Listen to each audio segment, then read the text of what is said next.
Hi guys, it is me, Holly, your favorite 7th grade math teacher. Welcome back to Vlogmas. I don't really know what day it is, day 5 maybe. Today I wanted to do a bit of a smash or pass classroom supplies edition. So there is, I feel like, so much advertisement for all of these different classroom supplies. People love it or hate it, whatever. There's just a lot of information about different classroom supplies, and I just wanted to share kind of my personal experience with the supplies that I've tried. So obviously this is not at all an exhaustive list, and it is, subjective with what I have found useful. For those of you who don't know, I'm a 7th grade math teacher. So obviously if you teach a different grade or a different subject, these things might not work as well for you. Disclaimers aside, let's dive right into it. First thing that I want to talk about is stamps. So I just use the basic stamps like this. So they're just these stamps. This one says keep going, super cute, and there's no ink pad or anything. It's just, you just stamp it, and it's really cute. And I have 30 of them. I have so many. So it all started with this one last year. This is Excelmark brand, and I really like this one because it I don't know. I just like this one. I guess I can demo what it looks like. So you just, ta-da. And I used this all last year. My kids loved it. I mean, they were always wanting to get stamps. And then now I have a bunch more. I have a lot of food ones and just little phrases and stuff. Like this one says brilliant with a diamond, and I'll show you. But I really like that there's no ink pad, anything like that. So I use these stamps basically as a way to stamp their warm-ups, so that, because I only grade warm-ups at the end of the week, so they have their warm-up paper that has Monday through Friday, and then they turn them in on Friday. Every day that has a stamp, I know it was done on that day, so I can just grade them all. And I will also use them if it's something that I'm not grading, but I want the student to know that I've seen it, I'll stamp it. Kids love the stamps, I love the stamps, smash. Next are these cute little punch cards that I got, and it even came with a matching star hole puncher. That way, if any of your kids have a hole punch, I don't know, they would need a star one to fake it. I loved this idea. I've never once used these, which really sucks because they're so cute. Also, side note, a lot of these supplies were on my Amazon wish list, and they were gifted to me by people. So if you're one of those very sweet, very kind people that got me something, please don't take it personally. If I don't like them, it's not your fault. I just didn't know what I liked. I didn't know what I needed. So please don't be offended if I don't like something that you gifted me. Okay, love you. Anyway, so these, love the idea, but basically my school has a positive incentive plan already set in. So we have a point-based system where they can go to a store and buy things already. So using this is kind of redundant, and I really did think that I was going to use it for something different, but I just ended up, I haven't yet. However, if your school doesn't have a system, or you can think of something specific where you would use these, I would recommend them. Also, we wear badges, and so I was just gonna have them keep it in their badge so they don't lose it. So in theory, smash, but in reality, for me, it's a pass. But I would recommend them. They're good quality. Okay, next I have this suggestion box that I got off Amazon, and it came with these little suggestion cards. It's also locked, it comes with a key, so no one can mess with it, and it just opens just like that. Very basic, very simple. I really like it. And honestly, when these cards run out, I'm just gonna put index cards there and have kids write on them. I have already gotten this many suggestion cards. It's also, I told the kids it's also a way for them to just communicate with me if it's something that they don't want to talk to me about in person, or they just don't know how to approach me about it, or if it's something where they want to remain anonymous, they can put the suggestions in. So I have gotten, obviously, you know, they're 7th graders, so there's a lot of silly, like just ridiculous requests, or there's a lot of requests for like, can I change seats, or can we get free seating? Can we have snacks? Stuff like that. So just stuff that like is a little unnecessary, but I have gotten quite a few suggestions, or just anonymous like complaints or, you know, critiques of my teaching and stuff that I probably wouldn't have gotten otherwise. So I really like having this anonymous system. So it's pretty, like, it's big, but also small. That's so dumb. But what I mean is it doesn't take up that much space, but it still is like a presence. And I think I want to do something here to like decorate it. That way, I don't know, just because I think it'd be cute, but smash. Next is these fidget rings that I got. So I have a lot of students that are either ADHD or they're just 7th graders that have a lot of energy and really struggle sitting still. These are so far the only actual fidgets that I have implemented in my class, and they're all just like these rings, and they have different textures, so you can flip them inside out and get different textures, and there's a bunch of different ones. I started with, I think, 12, and I'm down to 3, 6, 8.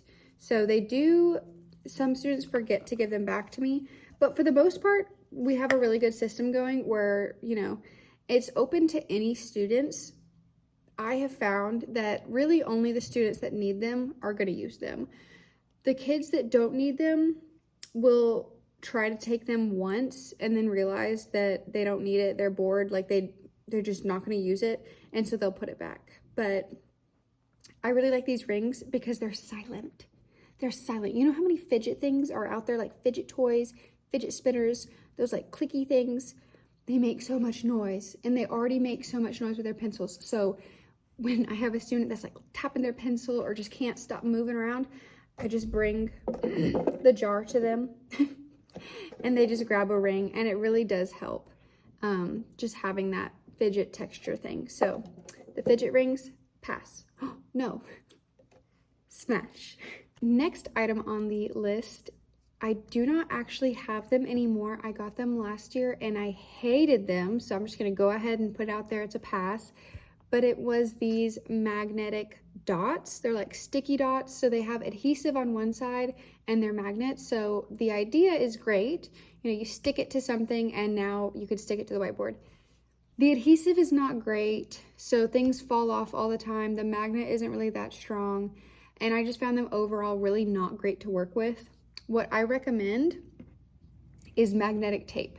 And I've heard this from literally every single teacher ever. Like even my mom, who was a teacher for a very long time, was like, girl, don't get the dots, get the tape. And so after I tried the dots and realized, oh yeah, it doesn't really work, I switched to the tape, and this works so much better. Super strong magnet, super strong adhesive, and you can just cut it with regular scissors, so you can cut it to any size you need. My entire back whiteboard is full of vocabulary words, so I'll just print out the vocabulary words on regular paper, laminate it, and then cut off just a little tiny strip, just like that big, super small strip, adhere it to the back, and it's on my whiteboard. So love this stuff. Very good quality, smash. Next are these Velcro sticky dots. So basically, one side is like the soft Velcro and the other side is like the sticky, like the hard part, and they're adhesive. The adhesive is really good. I use this primarily for my Sudoku board, which if you watched any of my other like classroom setup, classroom tour videos, you'll know about my Sudoku. Super handy.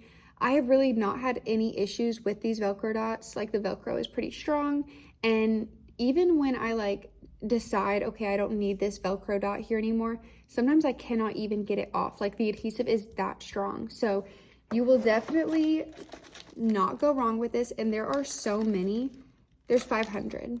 So I have not used very many. Like, I have not been careful when I've been using them. Like, I've just been using them left and right, and I still have so many.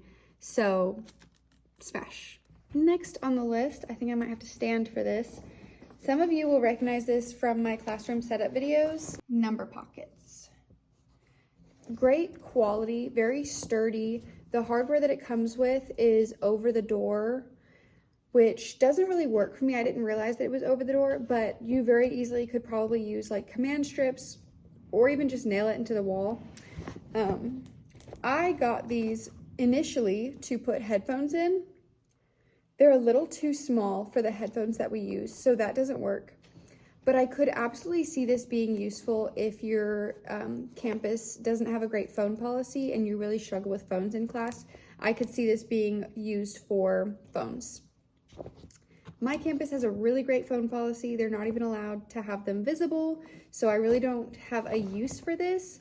I am holding on to it in case, if I ever change schools or if I ever, end up needing it. I have considered making these like supply pockets and having there be like one pencil, one eraser, one dry erase marker, and whatever else in each pocket, and assign each student a number. That way, like the supplies in here are the supplies that I will provide them, and if they lose it, they lose it. But so far, I just really haven't had a use for this. So personally, right now it's a pass, but quality-wise, and if you have a use for it, definite smash. When I started my transition into teaching, I was obsessed with this one girl's videos. She's not making content anymore, but her name was Abby Wilson. I think her handle is Abby in the Classroom. Love her videos. And one of her recommendations was to get your own personal laminator, so I did, and it's been pretty useful. I just got the Scotch brand personal laminator.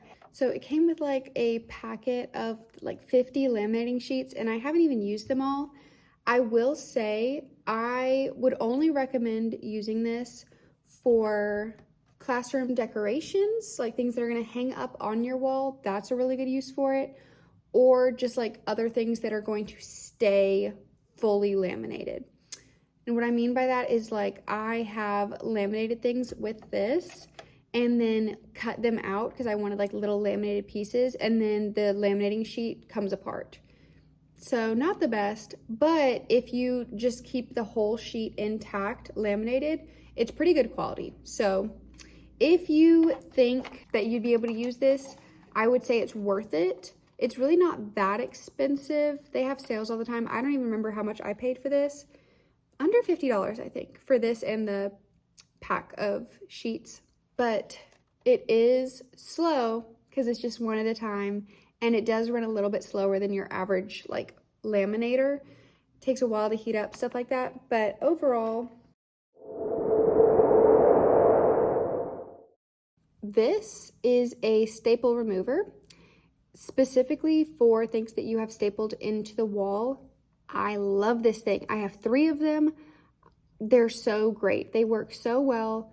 This one's really good. I mean, it's just plastic and a piece of metal, but it works really well. And I cannot imagine trying to get staples out of the wall using like the claw one.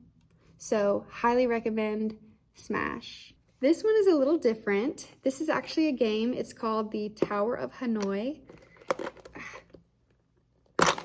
Okay, I've talked about it in some of my other videos, but basically you can look up Tower of Hanoi to find out how to play it. But here's all the pieces. There's more of these like discs underneath, and you just put the, okay, I'll just put it together for you guys. I'll put one on.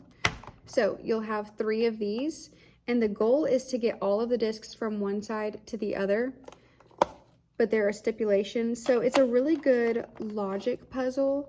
So I teach math, so that's perfect, right up my alley. And I just absolutely love how compact this is.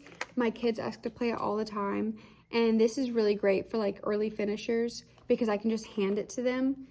Easy setup, easy cleanup, and it gets them thinking. So smash. I had my eye on this for so long before I finally bought them. This is just a basic number line going from -20 to +20. And it is like a laminated kind of material, so you can write on it with dry erase, erase it, and reuse it. Works great. I'm so glad that I finally got them this year. I love them. I'm in 7th grade, so not all of my kids are using them, but the kids that do need them, it's so nice that they can just go grab their own number line and use it. I also made vertical number lines. I had never seen this before. My friend showed it to me over this summer, where the, you know, zero's in the middle, positive is up, negative is down. It's just a different way of seeing it. I also have a large number line on my wall, like a large vertical number line on my wall, and that's just a really good visual reminder of what like positive and negative numbers are. So definitely smash. We have to take a little bit of a field trip for these next few, so bear with me. Next are these number posters. Again, if you've watched literally any of my classroom videos, you know how obsessed I am with these number posters. And it's also super rewarding now that the year has started. My kids reference these all the time. Even my like really smart kids that don't struggle with multiplication or division still like to reference these numbers because it has all of the skip counting and they can just double check themselves, or you know, if they just don't feel like thinking, they can look up there. So I absolutely love them. Smash 1000%. Literally any grade level, if you teach math, you need these in your room. That is the vertical number line that I was telling you about. So super cool. I also no longer have this next one, and that is the rolling carts that have like 10 different drawers. I think the one that I had just wasn't that great quality because the drawers kept falling out, like the actual width of it seemed to be a little bit wider than the drawers were, so they kept falling. The wheels kept getting stuck or falling off because they weren't like locked in. They were just kind of sitting on the wheels, and the whole thing like shifted side to side. So I think the quality on mine just really sucked. So I always, like, I used it last year, but it was always really frustrating, and it just caused so much drama and so many problems that I ended up throwing it out at the end of last year. Now I use just little 3-drawer bins, or like, I don't know, I call them bins. I don't know what y'all would call them. These. So just 3 drawers. They're already put together. Very easy. Doesn't fall, doesn't make a mess. I like these a lot better than the drawers. That being said, one of my coworkers has the rolling drawers and she doesn't have any issues with it. She loves it. So she got hers from, I think, Michael's or somewhere like that, like a craft store. So I think that's just better quality than the one that I got off Amazon. But I'm gonna have to say pass to the rolling drawers and smash to the just little drawers. All right, I think that is it. I'm kind of out of breath. That was like a speed run. So if you have any questions, let me know down in the comments. I'd be happy to answer anything I can. Thank you so much for taking the time to watch my video. I hope you decide to stick around for the rest of Vlogmas. If you do, please like this video, comment any of your thoughts, and subscribe to my channel so I can see you in the next one. Bye.